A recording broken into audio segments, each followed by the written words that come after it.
Dalam dunia kripto, memahami strategi di balik token unlock bisa menjadi salah satu keunggulan penting seorang investor. Token unlock bukan sekadar informasi teknikal, melainkan bisa menjadi petunjuk arah besar terhadap potensi harga, sentimen pasar, bahkan psikologi investor yang ikut bermain di dalamnya. Video ini akan membahas tuntas tentang apa itu token unlock, mengapa ini menjadi aspek yang krusial dalam dunia kripto, dan bagaimana kita sebagai investor bisa membaca peluang ataupun menghindari jebakan yang tersembunyi di balik proses token unlock. Kita tidak akan berhenti hanya pada definisi, tapi akan membedah seluruh fondasi ekonominya, strategi di balik vesting period, serta bagaimana pengaruhnya terhadap volatilitas harga, kepercayaan pasar, dan arah fundamental proyek.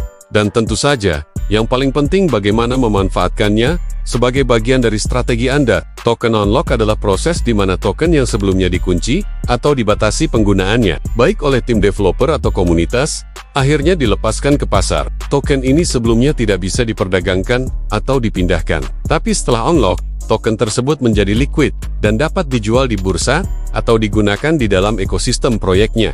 Bayangkan, ada proyek yang total supply tokennya adalah 1 miliar unit. Tapi dari jumlah itu, hanya 30% yang beredar di pasar bebas, sedangkan 70% sisanya masih dalam kondisi loket. Nah, ketika waktu unlock datang, sebagian dari token yang 70% itu akan mulai mengalir ke pasar. Disinilah efek besar bisa terjadi, karena token-token yang sebelumnya tertahan, akhirnya menjadi tersedia untuk dijual, yang bisa mengubah dinamika supply dan demand secara signifikan.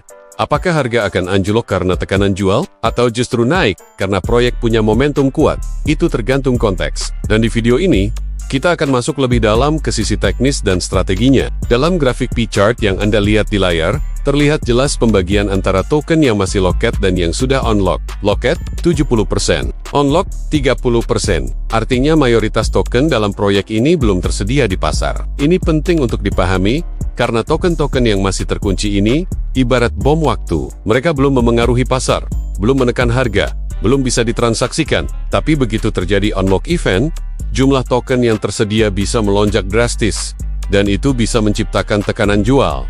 Atau sebaliknya, bisa jadi momentum bullish jika diiringi kabar positif. Kita akan bahas bagaimana memahami konteks ini dari dua sisi, fundamental proyek dan perilaku holder. Pertanyaan besar yang sering muncul adalah kenapa harus ada token yang dikunci? Kenapa tidak langsung dilepas saja semuanya?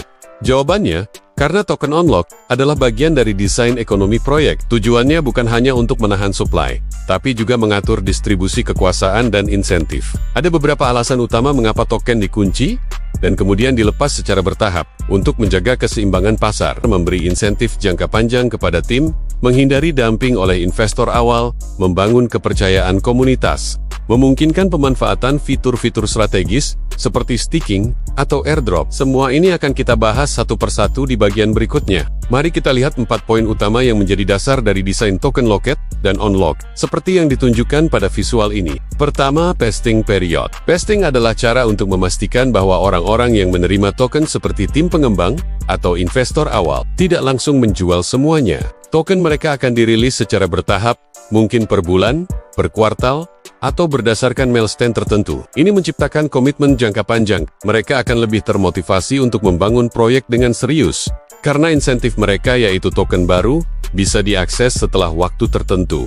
Tanpa vesting, risiko rug pull atau dump besar-besaran sangat tinggi. Pemanfaatan fitur, token yang dikunci juga bisa dimanfaatkan dalam fitur-fitur ekosistem, misalnya untuk program staking, atau sebagai bagian dari sistem insentif. Beberapa proyek juga menggunakan token loket untuk program airdrop bertahap kepada pengguna aktif, atau untuk membiayai pengembangan fitur baru. Ini adalah bagian dari strategi membangun komunitas jangka panjang, bukan hanya cari cuan cepat. Kepercayaan investor. Ketika tim proyek menunjukkan bahwa mereka tidak langsung memegang semua token, dan justru ikut dalam proses vesting, ini meningkatkan kepercayaan investor. Komunitas akan melihat bahwa tim tidak semata-mata mencari profit cepat.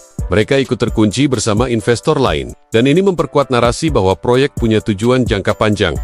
Pengendalian inflasi. Salah satu tantangan terbesar dalam tokenomics adalah mengendalikan inflasi. Jika semua token dilepas di awal, pasar bisa kebanjiran supply dan harga bisa jatuh drastis. Dengan mengatur jadwal unlock, proyek bisa mengontrol laju peredaran token, sehingga tekanan inflasi bisa diminimalkan. Ini mirip seperti kebijakan moneter dalam ekonomi tradisional, di mana suplai uang harus diatur agar tidak terjadi lonjakan harga atau krisis kepercayaan. Vesting period adalah elemen kunci dalam strategi distribusi token jangka panjang. Dalam dunia proyek kripto, ini adalah periode di mana token yang dijanjikan kepada tim, advisor, investor awal, atau mitra strategis belum dapat langsung diklaim atau dijual. Biasanya, vesting period dibagi menjadi dua bagian, cliff dan linear vesting. Cliff adalah periode waktu di mana tidak ada token yang dilepas sama sekali, misalnya 6 bulan atau 12 bulan. Setelah itu, barulah token mulai dirilis secara bertahap, misalnya 10% per bulan, selama beberapa tahun. Tujuan dari mekanisme ini sangat strategis, membangun komitmen jangka panjang. Tim pengembang yang masih memiliki token yang terkunci akan lebih terdorong untuk terus membangun proyek, menghindari manipulasi harga. Jika semua token langsung bisa dijual sejak awal, harga bisa hancur akibat aksi jual massal. Menciptakan keberlanjutan, distribusi token yang sehat memberikan stabilitas terhadap ekosistem proyek. Sebagai investor, kita perlu mencermati jadwal vesting dari suatu proyek. Misalnya, jika kita tahu bahwa bulan depan akan ada unlock besar dari token milik tim atau VC, itu bisa menjadi sinyal untuk lebih waspada terhadap tekanan harga. Token yang terkunci tidak selalu pasif. Justru dalam banyak kasus, token loket bisa dimanfaatkan untuk mengaktifkan fitur-fitur strategis dalam ekosistem. Contoh paling umum adalah staking. Banyak proyek memungkinkan pengguna untuk mengunci token mereka selama periode tertentu, sebagai bentuk kontribusi terhadap keamanan atau likuiditas jaringan, dan sebagai imbalannya, mereka akan mendapatkan reward. Token staking ini biasanya masuk kategori loket, dan baru bisa diklaim setelah jangka waktu tertentu. Contoh lainnya adalah airdrop bertahap, di mana token dibagikan kepada pengguna yang aktif berpartisipasi, tapi tidak bisa langsung dijual. Ini bertujuan untuk menjaga stabilitas harga dan membangun loyalitas pengguna. Token loket juga sering digunakan dalam governance, di mana hanya pemegang token yang terkunci yang bisa memberikan suara dalam proposal jaringan. Ini menciptakan keseimbangan. Hanya yang berkomitmen jangka panjang yang diberi hak menentukan arah proyek. Jadi, token loket bukan berarti tidak berguna, justru bisa menjadi alat penting untuk memperkuat komunitas dan memberikan insentif partisipatif. Salah satu fungsi penting dari token lock adalah membangun kepercayaan dari investor dan komunitas. Karena di dunia kripto, kepercayaan adalah mata uang yang lebih berharga daripada hype. Bayangkan jika semua token milik tim pengembang langsung bisa dijual sejak hari pertama peluncuran. Apa yang akan terjadi? Risiko rug pull meningkat drastis. Investor akan merasa ditinggalkan dan nilai proyek akan ambruk seketika. Sebaliknya, ketika tim dan pendiri memutuskan untuk mengunci token mereka dalam jangka waktu tertentu, itu menjadi sinyal bahwa mereka percaya terhadap masa depan proyek. Mereka ikut terlibat, dan tidak hanya ingin cepat keluar. Hal ini juga memperkuat narasi bahwa proyek dibangun dengan visi jangka panjang, bukan hanya sekadar cari cuan cepat, lalu ditinggal begitu saja. Proyek-proyek yang transparan soal token loket, jadwal vesting, dan distribusi biasanya mendapat dukungan komunitas yang lebih solid. Karena investor merasa, oke, saya tidak sendirian, tim juga ikut menanggung risiko bersama saya. Dalam dunia ekonomi tradisional, bank sentral mengontrol inflasi dengan mengatur suplai uang. Dalam dunia kripto, hal serupa dilakukan melalui mekanisme token lock. Tujuan utamanya adalah mencegah banjir suplai di pasar, terutama di fase-fase awal proyek. Karena jika semua token langsung dilepas ke publik, hukum ekonomi akan berlaku,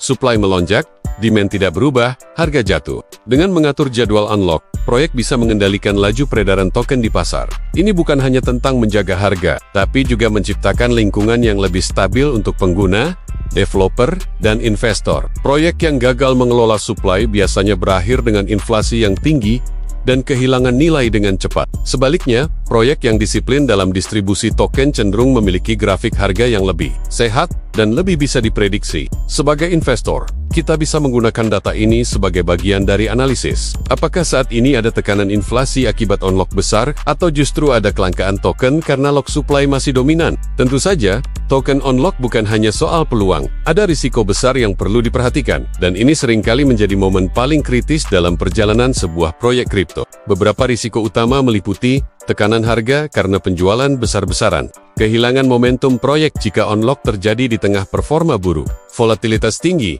yang bisa menjebak investor pemula, kekhawatiran investor yang mendorong aksi jual lebih awal. Data unlock biasanya diumumkan di publik, atau bisa diakses melalui situs-situs, seperti Token Unlocks, atau melalui dokumen pesting resmi dari proyek. Sebagai investor, kita harus berpikir taktis, apakah ini saat untuk masuk lebih awal sebelum unlock terjadi, dan hype naik, atau justru saatnya keluar karena tekanan jual diprediksi tinggi. Di bagian berikutnya, kita akan bahas secara lebih detail 3 risiko utama yang sering muncul saat token unlock, yaitu risiko harga, exit strategi dari pemilik token, dan kemungkinan continuation dari proyek. Kita akan lihat bagaimana masing-masing bisa dimanfaatkan sebagai sinyal untuk strategi masuk dan keluar dalam market. Setiap token unlock membawa satu dilema besar bagi investor. Apakah ini akan menjadi ancaman atau justru peluang? Jawabannya tergantung pada konteks fundamental dan sentimen pasar saat unlock terjadi. Ada 3 aspek utama yang harus selalu diperhatikan saat menghadapi event unlock. Resiko harga, exit strategy, potensi, continuation. Kita bahas satu persatu secara lebih mendalam. Salah satu risiko terbesar dalam token unlock adalah dumping. Ketika sejumlah besar token yang sebelumnya terkunci akhirnya dilepaskan ke pasar, ada potensi bahwa pemilik token akan segera menjualnya untuk merealisasikan profit. Ini menciptakan tekanan jual yang besar di pasar. Jika jumlah pembeli tidak sebanding, harga bisa turun drastis hanya dalam hitungan jam. Ini terutama berlaku jika token tersebut sudah mengalami kenaikan signifikan sejak awal distribusi. Holder awal tentu tergoda untuk menjual. Namun, penting juga memahami bahwa tidak semua unlock menyebabkan dump. Kadang pasar sudah mengantisipasi event ini, atau ada mekanisme proteksi tambahan seperti staking, cliff vesting, atau buyback oleh tim proyek. Maka dari itu, sebelum mengambil keputusan, kita harus cek dulu berapa persen token yang akan di-unlock. Siapa pemilik token tersebut? Apakah mereka memiliki insentif jangka panjang untuk tetap memegang? Bagaimana kondisi pasar saat ini? Sedang bullish atau bearish? Bagi para penerima token unlock, baik itu tim, investor awal, maupun komunitas, event unlock adalah momen strategis untuk menentukan exit. Jika proyek sudah berjalan cukup lama dan nilai token sudah naik berkali lipat, maka unlock menjadi kesempatan untuk mencairkan sebagian profit. Namun, keputusan exit bukan semata soal cuan, tapi juga soal timing dan reputasi. Investor cerdas akan mempertimbangkan, apakah menjual sekarang akan memicu kepanikan pasar? Apakah ada cara untuk exit secara bertahap tanpa mengganggu stabilitas harga? Apakah proyek masih memiliki roadmap jangka panjang yang layak didukung? Sebagai retail, kita juga bisa belajar dari strategi ini. Kita bisa menggunakan momen unlock sebagai sinyal untuk entry atau exit. Jangan FOMO, jangan reaktif, tapi siapkan strategi exit yang rasional dengan mengandalkan data dan time frame yang jelas. Namun, tidak semua token unlock berakhir dengan dumping. Dalam banyak kasus, token unlock justru menjadi sinyal kelanjutan momentum positif proyek. Kapan ini terjadi? Biasanya saat unlock disertai oleh peluncuran produk baru, perluasan kemitraan strategis, aktivasi fitur-fitur utilitas token, kenaikan volume pengguna aktif, komitmen jangka panjang dari tim dan investor. Misalnya, jika unlock berbarengan dengan integrasi ke ekosistem DeFi yang besar, atau listing di exchange tier 1, maka supply tambahan bisa terserap dengan baik oleh market. Investor melihat unlock bukan sebagai ancaman, tapi justru sebagai tanda bahwa proyek naik kelas. Disinilah peran riset menjadi sangat penting. Jangan hanya melihat angka berapa persen token yang di-unlock, tapi juga apa narasi yang mendampingi event tersebut. Dengan kata lain, token unlock bisa menjadi titik balik. Turun drastis karena tekanan jual, atau naik tajam karena fundamental menguat. Kuncinya ada pada informasi, narasi, dan eksekusi. Jadi, apa kesimpulan dari semua ini? Token unlock bukan sekadar event teknikal dalam roadmap proyek. Ia adalah momen penting yang bisa mengubah arah harga, menguji kekuatan komunitas, dan membuka peluang baru bagi investor yang siap secara strategi. Ada risiko tapi juga ada peluang besar, asal kita tahu cara membaca situasi. Sebagai investor, jangan hanya melihat kapan token akan unlock, tapi juga siapa yang memegangnya, apa yang sedang terjadi di proyek tersebut, bagaimana struktur distribusinya, dan bagaimana sentimen komunitas, serta media. Dengan pemahaman yang matang, kita bisa menggunakan token unlock sebagai bagian dari strategi trading jangka pendek maupun investasi jangka panjang. Karena pada akhirnya, kripto bukan hanya soal timing beli dan jual, tapi juga soal pemahaman terhadap struktur ekonomi di balik proyek yang kita dukung. Jika kamu merasa video ini bermanfaat, jangan lupa untuk like, share, dan subscribe channel ini. Dan kalau kamu ingin saya bahas topik-topik lanjutan seperti token pesting analysis, potensi airdrop, atau cara membaca tokenomic proyek baru, tulis di kolom komentar. Sampai ketemu di video berikutnya.